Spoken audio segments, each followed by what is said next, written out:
Welcome to the Marc Steiner Show here on The Real News. I'm Marc Steiner. It's great to have you all with us. And let's get ready for another episode of Rise of the Right. We talk today once again with Rick Perlstein, who's renowned for his books like The Invisible Bridge, The Fall of Nixon and the Rise of Reagan, Nixonland, The Rise of a President and the Fracturing of America. And before that, Before the Storm, Barry Goldwater and the Unmaking of an American Consensus. And his latest article in Prospect Magazine has an ominous title. You are entering the Infernal Triangle. Authoritarian Republicans, Ineffectual Democrats, and the Clueless Media. Let's talk about what's happening now, about the future, where it may be taking us, and what we might do about it. Welcome back, Rick. Hi, Mark. It's good to be here. It's like I feel like every interview I do, it's like when you go to a funeral. I wish we could meet under better circumstances. I thought about the same thing as we started this whole series I do on Rise of the Right. Sometimes just it could drive me to drink. Well, at least you have your Israel-Palestine series to yeah, right. That too. I picked the most uplifting subjects. So tell me about it. Oof. But you've been covering this for a long time. I mean, this has been part of what you've been talking about, rising in America. Yes. For decades. Yeah, I mean, I started working on this stuff in 1996.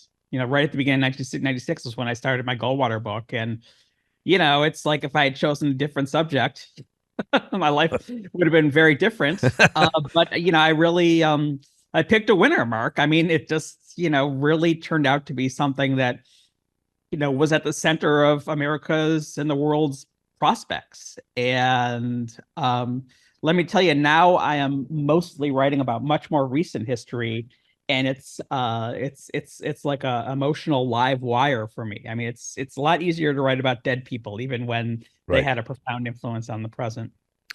Exactly. I mean, I understand. I mean, but before we jump into the Infernal Triangle, let me play on what you just said here for a moment. Because it seems that many of us grew up in the era that started during the Depression with Franklin Delano Roosevelt, took us through Kennedy, and the Vietnam War, so there's this illusion America was moving to a progressive world, and then something shifted. Talk a bit about that shift historically. What what exactly happened? Yeah, I think that there's this really, really, really wonderful historian, makes me look like a piker, named Jefferson Cowie. In fact, oh yeah, he won the Pulitzer Prize this year for his book on this county in Alabama since the 1830s, and kind of tracing how the word liberty became an alibi for domination. Anyway, he wrote a book called The Great Exception. And he points out that this time, which kind of seemed like it was, the way America was going to go in more and more of a progressive direction, turns out to be this strange, exceptional kind of window.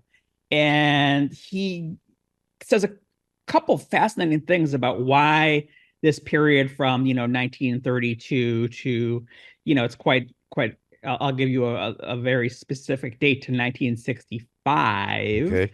Was able to have this window in which America became much more of a social democracy, much more of a multiracial democracy. There's a couple things. There's one thing he says and one thing that I will say.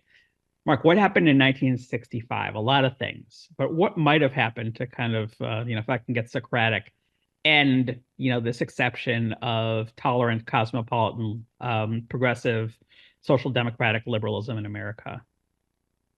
Oh, you're asking me to answer that question? Yeah, it's kind of a mind blower. Well, we had the Voting Rights Act. Right. That is definitely one contributing factor, right? I mean, remember that what's his name? Kevin Phillips said, don't worry about, the Republicans winning the South. We'll win the South because of the Voting Rights Act, because of the reaction against the Voting Rights Act. Exactly. And the fact that it has happened that the counties that have the most African-American voting are the ones that have the most strong conservative movements. But there's another thing that happened in 1965, another landmark piece of legislation, and that was the one that opened up immigration to the non-European world. Right. Between 1924 and 1965, America was basically, we had very few, unless you were Chinese Exclusion Act, very few immigration laws at all. You just showed up and proved that you weren't infectious, Right. And the next thing you know, you're working at a factory or a push cart or whatever. 1924, the Johnson-Reed Act, inspired by the Ku Klux Klan, basically made it impossible for anyone who wasn't from Western Europe to emigrate to the United States. 1965, that was repealed. And the very dark, tragic point that Jefferson Cowie makes is that it was that window of relative ethnic homogeneity, which gave Americans kind of the trust to let down their guards and feel like they could share more. Creepy stuff. Another point I would raise that kind of helped lead this reaction goes a little further. It's the post-World War II prosperity that really did seem like it would live forever. I mean, America had something like went from something like 20% of the world's exports to like 50%. Mm-hmm. We bestrode the world like a colossus, and of course, as every leftist know, that broke down. And the neoliberal era of the 70s really was kind of driven by falling, corporate profits. And just to give a really excellent example of how that enabled a kind of progressive imagination. Do you know how the not to get Socratic again, but do you know how the freedom budget, which was what Martin Luther King was fighting for, oh yeah, when he did the poverty encampment on the mall. I was there. The whole idea of how the freedom budget worked was, do you know what I don't want to get too deep in the weeds, but do you know what the taxpayer increment financing system?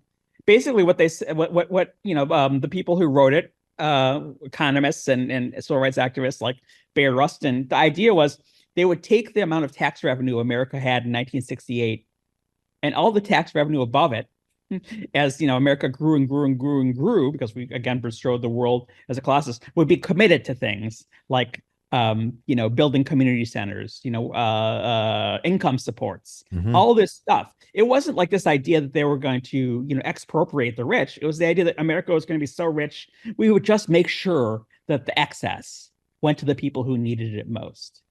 So once you get to 1973, 1974, 1975, and you get stagflation and you get recession after recession after recession, that idea that the bounty, that America's bounty could be redistributed in a freer and fairer way is out the window. And you get like this zero sum, kind of idea about economics, right? And you get the idea that this guy next to me wants to take from me. And if he looks different and smells different and eats different foods and looks different, well, then I better protect me and mine against him, right? So that's kind of, in a nutshell, the Reagan, era. And the thing about that's so disconcerting now is, one of the things, and of course, from Infernal Triangle, I talk about what happens to the Democrats too. The Democrats feel like they need to kind of get on board with the neoliberalism. And a lot of it is, kind of bad faith rich people who just want to, basically have a hand in both parties. But a lot of it is, wow, this New Deal stuff just doesn't work anymore. Look how stagnant the economy is, right? And I guess, I would maybe, as you've written about as well, would add to that was the civil rights struggle and race and how that affected all of this. And yes. And, it's a real paradox, right? I mean, progress really does, beget reaction, I look at, it's basically our, kind of moral imperative as, human beings born within the geographical confines of the United States of America that we repair this breach, right? But it has consequences. It makes it harder, for people to just kind of let their guard down. Those basic kind of lower down on Maslow's hierarchy of needs, right. People just kind of get very defensive. They get very sharp elbows. And, the apotheosis of that is they've stolen our birthright, make America great again. And, that's why we have a left. And we have a left to fight the right, but we have a left also to, basically make sure the Democratic Party doesn't become the tool of the right. So I want to jump into the Infernal Triangle here, but I have to ask one quick question. Your analysis about how the deindustrialization of America feeds into that. Right. Yeah. I mean, it's quite fascinating. You might know a Marxist historian named Judith Stein. Oh, sure. Yeah, and she actually passed away in the book about Clinton's neoliberalism that just came out with Nelson Lichtenstein, another great, historian of labor, called Fabulous Failure, was written with her, kind of notes, right? But she wrote a book on the 70s in which she pointed out that um again, because of this prosperity, it's like we will kind of, develop the economies of our Cold War allies. But there was never really any thought for the consequences of basically um, giving them a piece of the industrial pie. And she gives this amazing example of this guy, George Ball, who was one of the good guys, actually, who in the Johnson administration, who fought the Vietnam War. But during the Kennedy administration, he was kind of a trade representative, and he would have these meetings with textile union representatives in which he would show off his British suit, right? And so this is, or if you look at kind of how America, basically industrialized Japan, it's like we need this Cold War bulwark in the East, against the Chinese, monster. And it wasn't that there wasn't enough to go around, as it wasn't that, kind of, the whole world doesn't deserve to, develop. It was that there was, they didn't really spare a thought for, kind of the blue collar industrial heartland, right? It was just kind of, it would take care of itself. It was just one more constituency that the Democrats took for granted. And then you get, of course, Jimmy Carter, who, had no interest in unions, completely sold them out consistently. And then you get, NAFTA. And, if you look at, what Bill Clinton said when he signed NAFTA, he said it was going to create 5 million new jobs, right? Who doesn't want that, right? So, it's just, a combination of reasonably good intentions, bad intentions, tragic outcomes, unintended consequences, intended consequences, history. And now we find ourselves in this infernal triangle that you talk about, which I thought was kind of a brilliant way to look at it. Let's kind of break that down for all of us. I mean, in what those three parts are. What I'm doing with my life now, happy days, is writing a book about America since the year 2000, since basically Bush v. Gore. And I basically try and create a portrait of what got us to the Trumpian movement that has kind of three broad moving parts. And the one is the one I'm most associated with, which is, what I call the authoritarian ratchet of the Republican Party. I have a theory about what it is about conservatism that makes it just more and more and more authoritarian, over the years, right? And, we all know about that. But, the inadequacy of the Democrats in responding to it, right? Whether, they are Boy Scouts who refuse to play, hardball, whether they, kind of take their working class and minority base for granted. I mean, this goes all the way back to the 50s. You should see what, Adlai Stevenson said about the idea of national health care. He was, yeah. And, but that's this kind of idea that they're aloof and above kind of the grubby, kind of give and take of, real hardball politics, the neoliberalism, all these things we associate with the failures of the Democratic Party. That's the second side of the triangle. But the third part is the one I kind of obsess over most, because it, I find it kind of the most depressing, and it's the media, right? And, in that first column, I compare, just for example, the way the media kind of performs a little trick of affirmative action on behalf of the Republicans when, you take as your structural bedrock of, your professional ideals as a journalist, that each side has to be treated the same. Mm-hmm. But one side lies, cheats, and steals far more than the other side, which, tends to act like, Boy Scouts. Then you're actually biased towards the people who lie, cheat, and steal, right? You're not depicting reality, right? And I, literally compare that to the picture that Americans get from the mainstream media, resembles in its accuracy the picture that people get in an authoritarian country where the media is not free. I use the word pravda, the fact that, just to take an example from 2004, right? Because the right did such a good job of vilifying Dan Rather, who accurately reported that George W. Bush went AWOL from the Texas National Guard, but he used a forged document, which, for all we know, was a rat fuck that was forged by Karl Rove. Right. And that became, basically normalized as a issue of debate by the mainstream media. There was a poll that more people thought CBS was biased towards biased against the Republicans than Fox was biased against the Democrats. Wow. And you see that sort of thing all the time. Barack Obama passes a tax cut that covers 99% of wage earners. For all of Barack Obama's flaws, he creates a tax cut that gives the average family $1,200 for the 2009 tax year. And then in 2010, CBS does a survey. 53% of Americans think that their taxes were the same. 23% think that under Obama they went up, and only 11% say they got a tax cut. And that's because the media depicted the right-wing Tea Party doing what they said they were doing. They said they were fighting high taxes from Barack Obama, right? So they just laundered a lie. They became the conveyor belt for disinformation.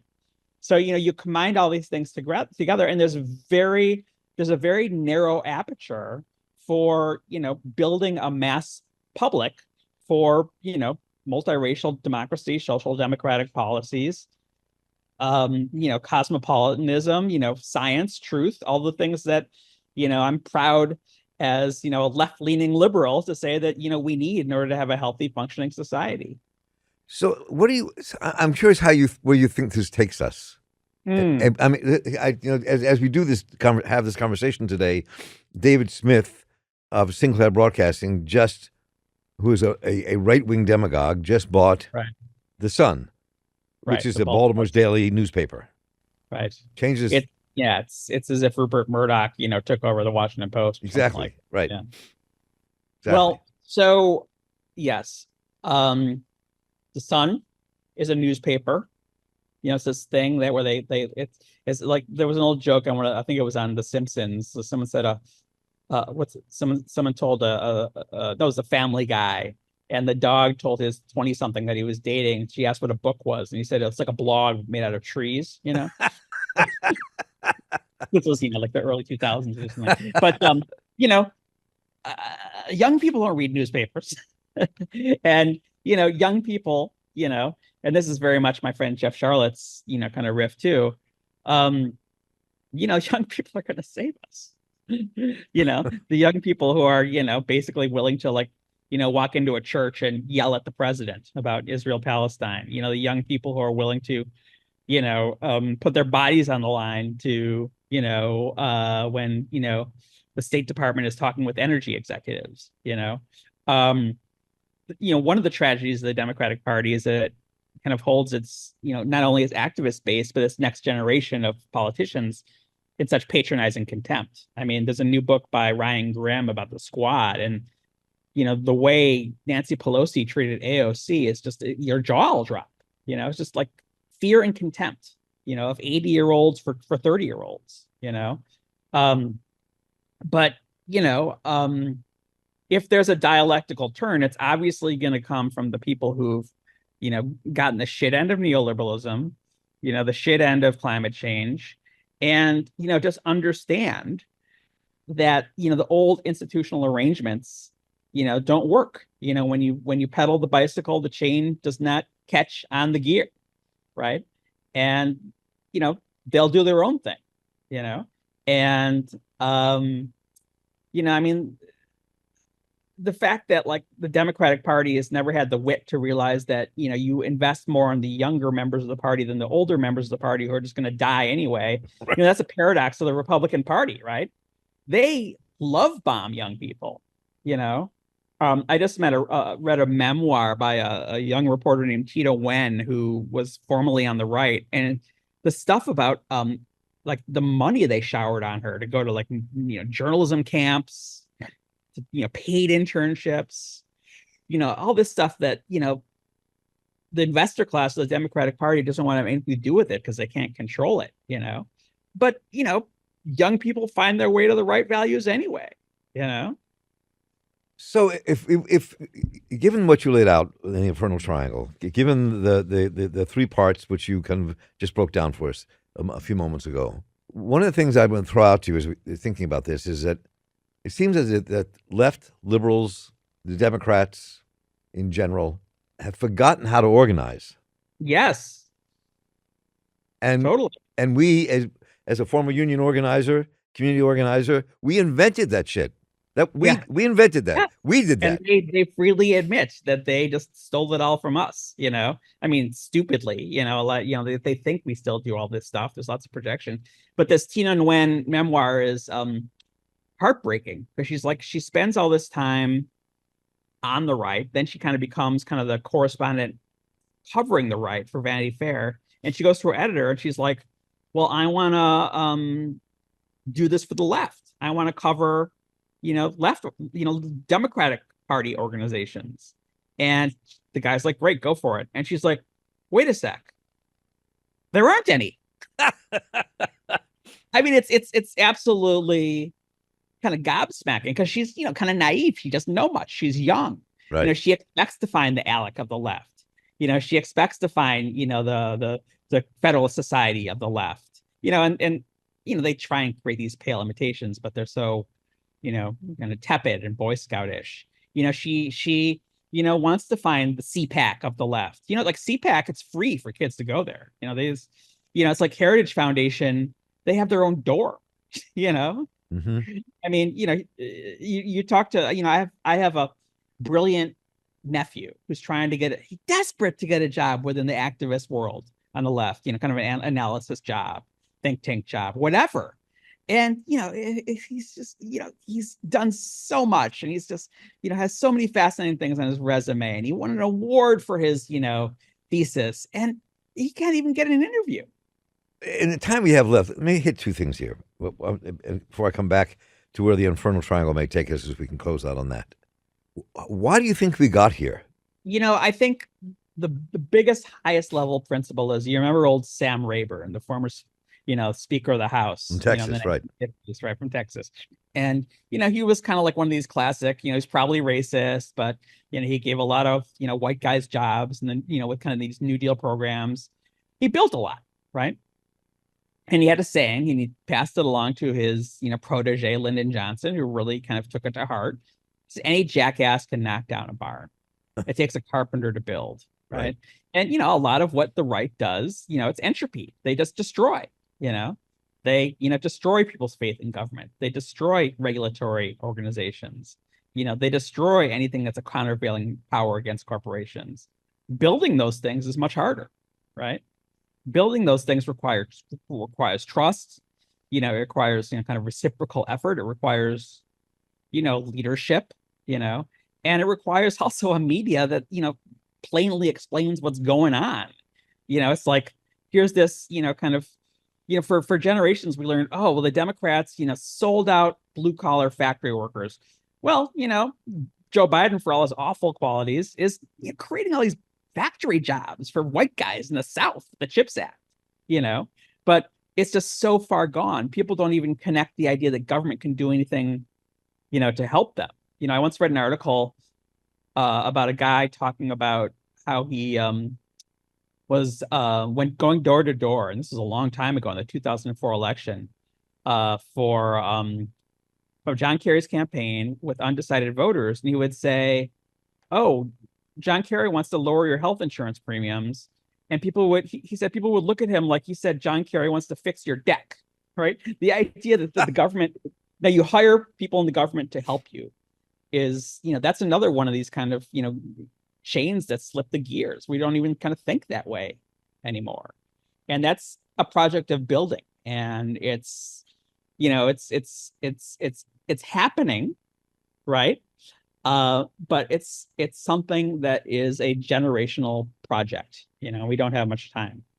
Well, picking up on that, we don't have much time theme. I mean, and I think about all the stuff you've written, and you talk about the Republican Party, ratcheting and moving towards authoritarianism, Democrats who kind of have lost their way and seem to have no Chutzpah. Yeah, that's a good word, chutzpah. Yes, and then you have the media who's not doing their job. So what? So none of us are prescient with crystal balls, but we do have analysis. You do have a view, a worldview where we've been, and when there were movements that moved us forward. What do you think it takes us now? What do you see happening, given that inferno in the next generation? I think it's I don't want to be glib. I've already been a little glib by saying okay. The kids are us. But I mean, I think there are so many geostrategic things that are going around the country. I mean, I could see a world war happening. Yeah. So I mean, this is going to be this is maybe it's an 1860 movement. Maybe it's a 1660s movement. Maybe it's an 1830s movement. I mean, this is a big moment in history. And may you live in interesting times. That supposed old Chinese curse. We all have very meaningful jobs to do, and it ain't fun, right? I mean, it's we're living in the woods, living off the land, fighting the resistance, really. I mean, it does feel like that. I think about this in a piece that I worked on a few years back, which was making an analogy between the Civil War and the post-Civil War Reconstruction period and the period we're in now. Yeah. And what form that takes, I can't tell, but it feels like and also what you're saying, that's where we are. We're at one of those precipices. Yeah. I mean, one more thing. I got to use this because the person who told me it didn't give me permission to use it in my book. So I'm just going to put it out there and pretend you didn't hear it, Okay, gotcha. But, someone told me about their partner grew up in a conservative home, and their father would wake them up every morning with a catechism. Say, what is liberalism? Liberalism is a mental disease. And anyway, we have a generation of people who've kind of grown up in that world, and now they're trying to destroy us. And by the way, liberal means left too. This is a working alliance. If you're a leftist and you think liberals are your enemy, I have no time for that. If you're a liberal, if you think the left is your enemy, I have no time for that. This is Popular Front time. This is a time for what in my parents' generation they called a united front. That's right. United front. Rick Perlstein, it's always a pleasure to talk with you. It really is. I mean, and your analysis is amazing. Your articles are amazing. We're going to link to all of them here on this page. Yeah, and if you go to prospect.org, a splash page will come up and it'll say this is not a paywall. Then you go down to the bottom, you can kind of click on my column and sign up for it every week, every Wednesday morning. Well worth the read as well. And I look forward to many more conversations. Yes, thank you. And I want to thank you so much for your work, Rick, and we'll stay in touch. Thank you for this. This is really an important piece of work you've been doing. So thank you. Thank you, Mark. Bye-bye.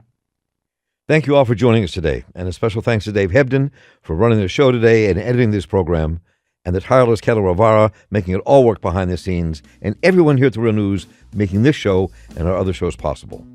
And we're going to thank Rick Perlstein for joining us. We're going to link to Rick Perlstein's stories on the American Prospect on our site here at The Real News, so you can catch what he's saying. He's always well worth the read. Please let me know what you think about what you heard today, what you'd like us to cover.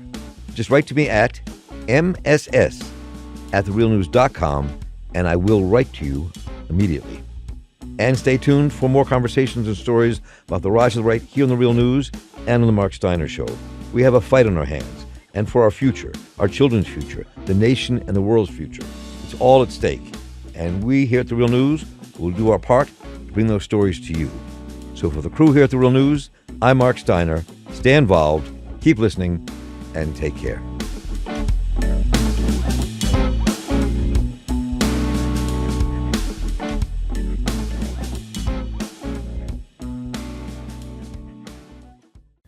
Thank you so much for watching The Real News Network, where we lift up the voices, stories, and struggles that you care about most. And we need your help to keep doing this work, so please tap your screen now, subscribe, and donate to The Real News Network. Solidarity forever.